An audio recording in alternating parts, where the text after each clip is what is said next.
Hello बच्चों, मेरे YouTube channel आत्मसम्मान में आप सभी का स्वागत है और चैनल के अंत तक बने रहें। आज हम लोग 2019 के 2 नंबर के प्रश्नों का उत्तर देखेंगे।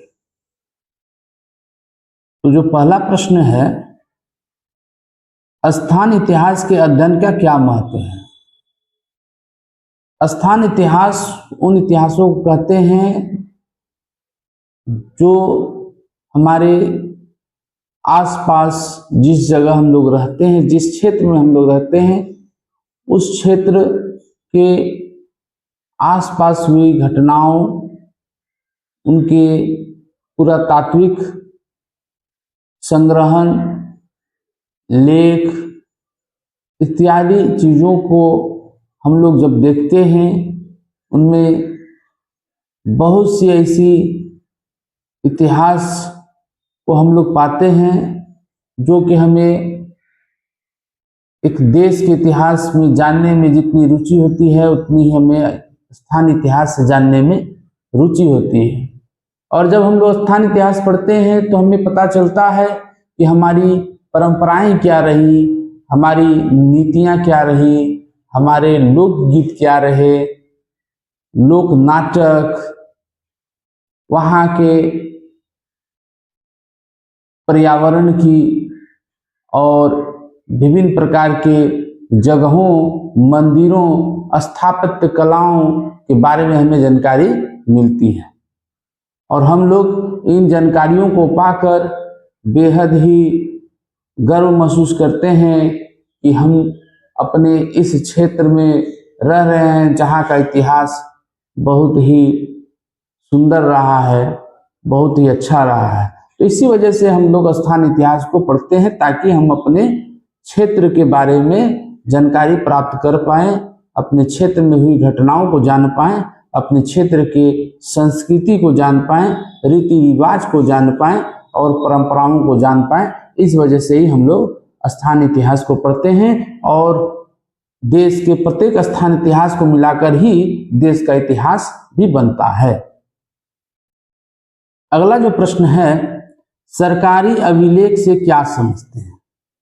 सरकारी अभिलेख का तात्पर्य है उन सभी लेखों का जो सरकार के द्वारा लोगों तक आता है, जैसे कि सरकारी एजेंसियों द्वारा निकाला गया कोई रिपोर्ट, कोई अधिसूचना, कोई राजपत्र, कोई संवाद का लेखा जोखा, कोई कोष का लेखा जोखा,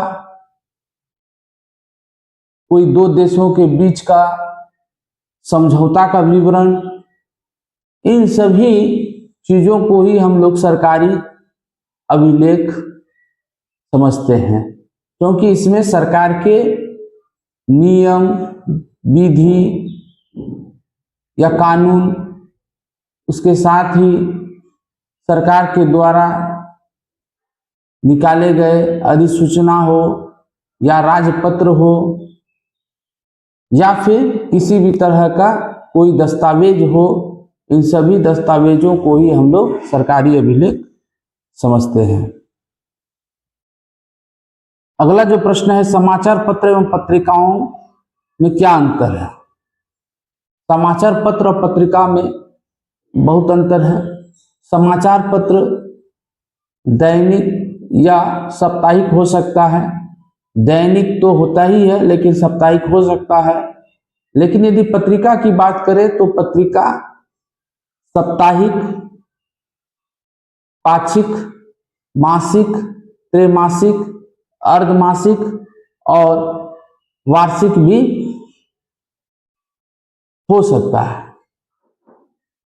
यानी ये हर रोज छपने वाला समाचार पत्र की भांति नहीं होता है। समाचार पत्र में लोग वर्तमान में हो रहे घटनाओं को जानते हैं, रोजमर्रे के घटनाओं को जानते हैं, प्रतिदिन की घटनाओं को जानते हैं और जबकि पत्रिकाओं में किसी विशेष टॉपिक पर, किसी विशेष विषय पर लेख, कहानी या फिर निबंध या फिर उसका विश्लेषण, इन सभी चीजों को हम लोग पत्रिका में देखते हैं। तो समाचार पत्र और पत्रिका में बहुत अंतर है। समाचार पत्र दैनिक जीवन में हो रही घटनाओं को, यानी वर्तमान समय में हो रही घटनाओं को हम लोग पढ़ते हैं, जबकि पत्रिका में हम लोग अलग अलग विषयों के ऊपर बहुत ही सोची समझी विचारपूर्ण ढंग से लिखे हुए लेखों को हम लोग पढ़ते हैं। यह मनोरंजन का भी विषय हो सकता है, यह वैचारिक विषय भी हो सकता है। तो इसमें किसी विशेष विषय पर हम लोग लेख या लघु कथा इत्यादि को पढ़ते हैं, जबकि पत्र में हम लोग दैनिक विषयों को जानते हैं समाचार पत्र में। तो इस प्रकार समाचार पत्र एवं पत्रिका में यह अंतर देखने को मिलता है। अगला जो प्रश्न है, मधुसूदन गुप्त कौन थे? यह प्रश्न बराबर पूछा जा रहा है।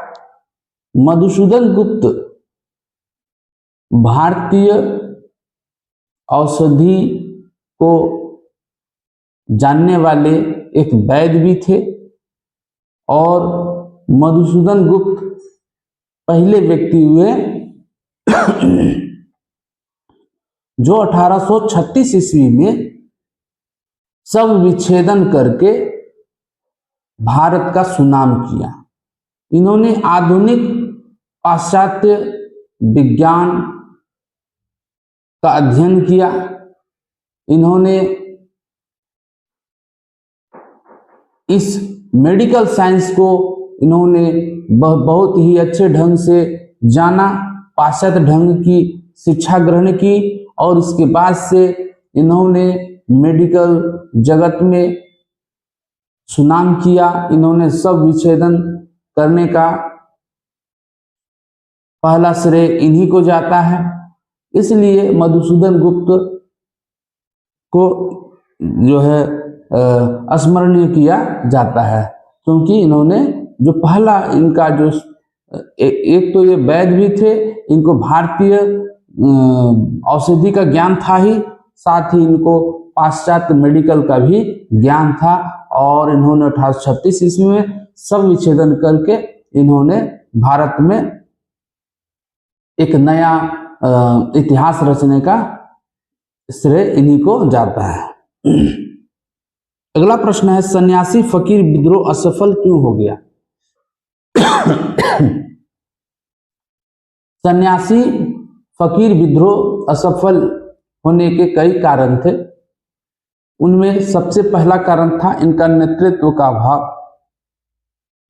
इनके नेतृत्व के अभाव के कारण, यानी सही मायने में कौन नेता हो, कौन इसका नेतृत्व करे, इस आंदोलन का नेतृत्व के अभाव होने के कारण जो है यह असफल रहा।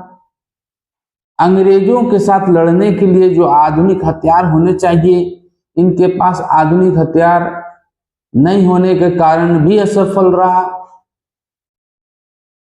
इनको वह संसाधन चाहिए था जिससे कि यह अपना भरण पोषण भी कर पाए और कई दिनों तक युद्ध लड़ पाए, तो इनके पास वह संसाधन का भी अभाव था। कुल मिलाकर कहें तो इनके पास ना तो सही अच्छे नेतृत्व करने वाले थे, ना ही इनके पास आधुनिक हथियार थे और ना ही संसाधन होने के कारण अंग्रेजों को इनके विद्रोह को दबाने में सफलता मिली। इस वजह से ये लोग असफल रहे। नील विद्रोह में ईसाई मिशनरियों की क्या भूमिका थी? नील विद्रोह नील की खेती करने वाले किसानों ने की थी। नील की खेती जबरन किसानों से नीले गोरे करवाते थे और इन नीले गोरों के वजह से खेत में नील की खेती करने से नील की खेती हो जाने से उस भूमि की उर्वरा शक्ति समाप्त हो जाती थी और किसान को उचित राशि भी प्राप्त नहीं होती थी। इन पे अधिक से अधिक शोषण करते थे, जबरन जो है इनसे नील की खेती करवाते थे। तो ईसाई मिशनरियों का इन किसानों से सरोकार रहा। इन किसानों के ऊपर हो रहे अत्याचार को उन्होंने अपने लेखों के जरिए, पत्र पत्रिकाओं के जरिए लोगों तक, सरकार तक पहुंचाने का कार्य ईसाई मिशनरियों ने किया। ईसाई मिशनरियों ने इनकी दुर्दशा को अपने लेखों के जरिए, पत्र पत्रिकाओं के माध्यम से और इनके साथ खड़े होकर इसका विरोध करने से यह सरकार के ध्यान में आया और इसके बाद से जो है नील खेती करने वालों को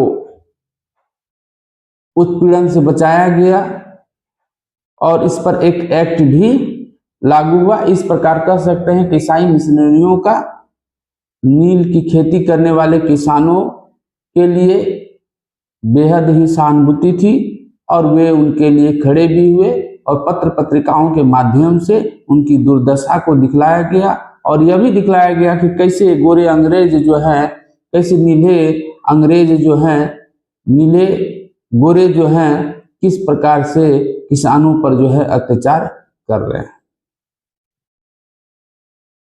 अगला जो प्रश्न है, जमींदार सभा एवं भारत सभा में दो अंतर लिखिए।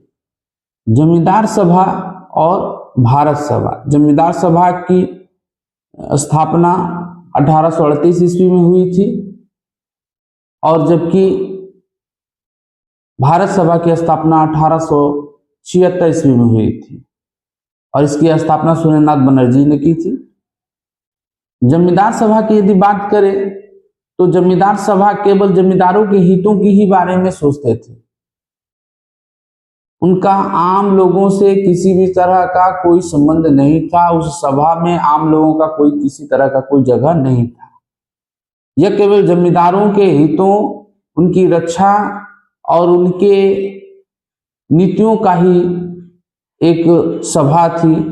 जबकि भारत सभा की यदि बात करें तो भारत सभा में जन जन को जोड़ने का कार्य, जन जन की दुखों और उनकी पीड़ाओं को सुनने का कार्य भारत सभा ने किया।